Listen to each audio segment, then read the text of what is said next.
Episode 14. The Risk Within. Haider, known as Mubarak within the prison walls, was increasingly anxious about how to communicate with Assad directly. Messages were being passed through other inmates in coded language, but sometimes Assad didn't receive them, and other times, the meaning was lost. Haider's plan depended on precision, and he knew he couldn't afford any mistakes. His primary strategy was to secure a position that would allow him access to H Block, where Assad and his friends were held. The ideal job was one in the kitchen on weekends when prisoners sometimes delivered meals to different blocks. This would give Haider the rare opportunity to interact with Assad directly, laying out the details of their escape plan face-to-face. But acquiring that position was easier said than done. To complicate matters further, religious gatherings, previously a reliable opportunity to meet with Assad, had been suspended due to growing unrest in the streets. Haider kept pushing forward with his backup plan, strengthening his relationship with Warden Shoaib. He knew that if he could gain the warden's full trust, he could potentially get Assad and his friends transferred to work in the hospital wing. But time was running out. After nearly a month of waiting, the prison resumed religious services, giving Haider a much-needed chance to see Assad. That day, Haider attended the gathering with an unusual urgency, scanning the crowd as he entered the prayer hall. He spotted Assad in the front row but quickly noticed that Tarab and Khalib were absent. As Haider sat down, he exchanged glances with Assad, signaling a subtle greeting before focusing on the prayer. Once the service concluded, Assad turned to speak with Haider. Tarab and Khalib were transferred to another prison, Assad whispered, his voice strained. I just found out. They moved them because they're serving life sentences, and this facility is now only holding those awaiting execution or political figures. Haider paused, taking in the information. He knew the situation had just shifted, but he also realized it could work to their advantage. With only Assad and Mafroor to plan for, the escape would be simpler. A slight smile crept onto Haider's face as he recalculated the plan in his mind. Listen closely, Assad, Haider began, lowering his voice even further. The plan has changed. We're no longer going to break through walls or crawl through plumbing pipes. We'll escape from the hospital. Assad's eyes widened in surprise. The hospital? Are you serious? How would we even get there? Mafroor and I are on death row, high security. They'd never let us in. Trust me, Haider replied with confidence. The warden is the key. I've been building a relationship with him, and he's come to rely on my medical advice. I've convinced him I'm a doctor, and if we play this right, I can arrange for you both to get a position in the hospital under my supervision. But what if that doesn't work? Assad asked, skeptical but intrigued. Haider looked around to ensure no one was within earshot before continuing. If all else fails, we'll have to stage an injury. If you or Mafroor were to get hurt badly enough, they'd have no choice but to send you to the hospital. Once you're there, I'll make sure we have an opening to use the exit that leads directly outside. Assad took a deep breath, processing the weight of Haider's words. It was risky, but he knew Haider wouldn't have come to prison and risked his own life if he didn't have faith in the plan. He nodded, signaling his agreement. All right. I trust you. I'll get Mafroor ready. Good. And one more thing, Haider said. Throw away the tools I sent you. If the guards find them, it'll ruin our chances of getting you a job in the hospital. We can't afford any more suspicion. Assad hesitated, surprised by Haider's request. You really think this will work? He asked, a faint glimmer of hope in his voice. It's our best shot, Haider replied. I've got everything worked out, the door, the guard schedules, the exit route. The hospital is the only part of the prison where the security isn't as strict because they don't expect anyone to try to escape from there. But what about the other inmates who work there? Assad asked, still searching for reassurance. Don't worry about them, Haider said. Most of them are serving sentences of 5 years or less. They're not interested in risking an escape. And besides, I've made sure they'll stay out of our way. Assad nodded, feeling a renewed sense of determination. All right, Haider. We're running out of time, but I believe in you. Let's make this happen. The two men exchanged a final look of resolve before parting, each returning to his block with the weight of the plan heavy on his mind. Episode 15. The Hard Choice. Caleb and Tarab were transported from their previous prison to a facility in Lahore, closer to their family's hometown. As they arrived, the tension in the air was palpable. Word had spread among the inmates that Caleb and Tarab were connected to Assad and Mansoor, who had been accused of planning terror activities. Many of the prisoners believed the media-fueled rumors that Assad, Mansoor, and their friends had plotted to harm innocent people. In Lahore prison, most of the inmates were serving life sentences for drug trafficking, with some hope of parole. Unlike the strict conditions Assad and Mansoor faced, Caleb and Tarab were permitted better meals and weekly family visits. However, neither Caleb nor Tarab knew about Haider's escape plan, as Assad had chosen to keep it to himself until everything was fully prepared. On their first day in the prison yard, Caleb and Tarab were confronted by hostile inmates who accused them of betrayal against the country. The prisoners verbally assaulted them and quickly escalated to physical violence. The two were brutally beaten, leaving them severely injured and in need of hospitalization. Caleb and Tarab spent the next 2 weeks recovering in the prison hospital. Their injuries kept them bedridden, but it was a small relief from the hostility of the other inmates. After their time in the hospital, they were finally able to see their families during a visitation day. Desperate for protection, Caleb and Tarab told their families about the dangerous situation in the prison and explained that officers accepted bribes to place prisoners in safer units. Caleb's father took immediate action, determined to protect his son. Outside the prison, he made inquiries and eventually connected with an officer who could arrange safer accommodations for Caleb and Tarab for a price. After the payment was made, the two were moved into a more secure unit, away from the violent inmates who had attacked them. During the second family visit, Caleb had questions about Assad and Mansoor's situation. He asked his father if there was any news about them, feeling concerned for his friends. Caleb's father told him that the family had only been in touch with Haider, but for the past few months, Haider had been unreachable. No one knew where he was, and they feared for his safety. Caleb's father added that, after the upcoming elections, they would petition the court to revisit Caleb and Tarab's case, hoping to secure a new sentence with a chance for parole. Caleb's father shared that he had met with government officials who assured him that Caleb and Tarab could potentially receive leniency. The officials laid out a proposal. After the election, Caleb and Tarab would be brought to court and testify that they were unaware of Assad and Mansoor's alleged plans.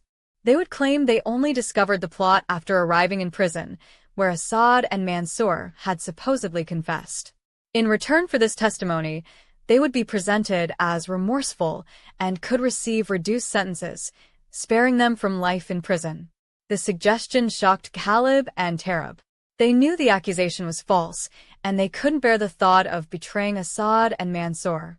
Both young men were overwhelmed with emotion and broke down in front of their families, insisting that they would not deceive their friends or accuse them of crimes they hadn't committed. "But this is your chance for freedom," Tarab's father argued, his voice filled with desperation. "In 2 months, Assad and Mansoor are scheduled for execution. You still have your lives ahead of you. You could be released one day and start over." Both Caleb and Tarab shook their heads, resolute in their decision. "We'd rather stay here in prison than betray Assad and his family," Caleb said firmly. "They're innocent, and we won't play a part in this lie." Seeing their son's determination, Caleb and Tarab's families exchanged worried glances. Tarab's father leaned in and gently urged, "Please, just think about it. You don't have to make a final decision now, but understand that this might be your only chance to leave this place someday." Caleb and Tarab looked at each other, their expressions reflecting both sadness and solidarity. They knew the path they were choosing would be difficult, but their loyalty to Assad and their sense of justice prevented them from agreeing to the government's demands. With heavy hearts, their families left, giving them time to reflect on their choice. But Caleb and Tarab were steadfast, unwilling to abandon their friends in exchange for freedom based on lies. Episode 14. Trust and Truth. A month had passed when the warden's doctor called, leaving a message that would shift everything in Haider's favor. The doctor's voice on the message was positive, relaying results from a recent lipid panel test. The warden's cholesterol was now at a desirable level of 193, HDL had increased by 14 points, and triglycerides had dropped by 150 points, placing them in the borderline range. His LDL level had also decreased to 100, which was optimal. The doctor suggested the warden might not even need surgery if these levels held. The next morning, Haider, known in the prison as Mubarak, was cleaning the warden's office when the warden walked in, a broad smile on his face. He greeted Mubarak enthusiastically, even giving him a grateful hug. "You saved me," he said. "I don't think I'll need the surgery after all." Haider smiled and said, "I'm glad to hear it, sir. Just remember, if the doctor asks how you did it, just say you changed your diet and started exercising. Many doctors don't trust natural supplements." The warden chuckled and nodded, promising, "I'll do as you say. I owe you, Mubarak. Anything you need, just let me know." Taking this opportunity, Haider suggested, "When you visit the doctor, perhaps you could have an EKG done here at the prison hospital afterward, just to see how things are. The facilities here are fully equipped for such tests." The warden agreed, happy to follow Haider's advice, and then asked curiously, "Tell me, Mubarak, what got you into prison?" Haider took a deep breath, preparing his story. "I was short on money and joined a rally, not knowing it was against the government. I got caught up in it all and got arrested. They sentenced me to 6 months, and I've only got 2 left. Once I'm out, I'd love to reconnect with you outside." Hearing this, the warden's trust in Haider deepened. Knowing Mubarak was facing such a short sentence and for a minor offense reassured him. The timing was perfect for Haider, as the warden now saw him as a low-risk, trustworthy individual. Seizing the moment, Haider said, "Sir, as you know, I only work here 5 days a week. On weekends, I get quite bored. Would it be possible for me to work in the kitchen on weekends, perhaps even serving food in the high-security block?" The warden nodded without hesitation. "Yes, I can arrange that. We only let low-security inmates work in H block, so you'll fit right in." The following Saturday, Haider reported to the kitchen as planned.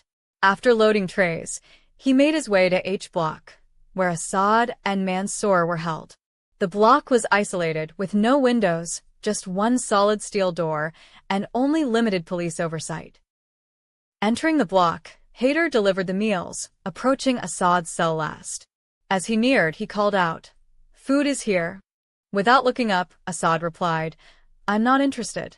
I'm tired of these veggie burgers." With a smile, Haider leaned closer and said softly, "Are you sure, cuz? I have something special for you."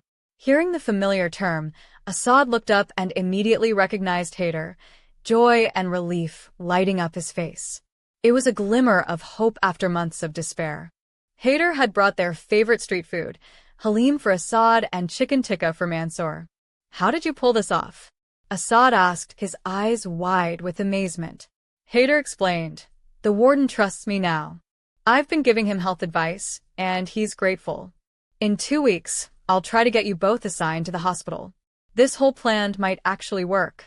And with Tarab and Khalib transferred, I don't have to worry about getting 4 people involved. It's just us 3. This unexpected visit filled Assad and Mansour with renewed determination. For the first time in months, they ate a meal they genuinely enjoyed, sharing a moment of hope amidst their despair. After feeding the rest of the inmates in H block, Haider returned to I block. As he entered, Sammy, the elderly prisoner, stopped him, grinning slyly. "Mubarak, how did you get a pass to go anywhere in the prison?" Haider was caught off guard. "I don't have a pass," he replied cautiously. Sammy leaned in, lowering his voice. "Azam got it from the warden. He gave it to me, so if you ever need to go anywhere, just let me know." Haider relaxed, smiling as he replied, "I've been helping the warden with his health, that's all." Later that evening, Haider and Sammy sat together, sharing their stories. Sammy, usually reserved, opened up for the first time.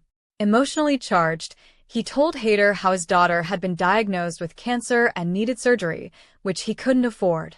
Desperate to save her, he decided to rob a bank after hearing there would be a large cash transfer. "It was all set," Sammy said, his voice breaking.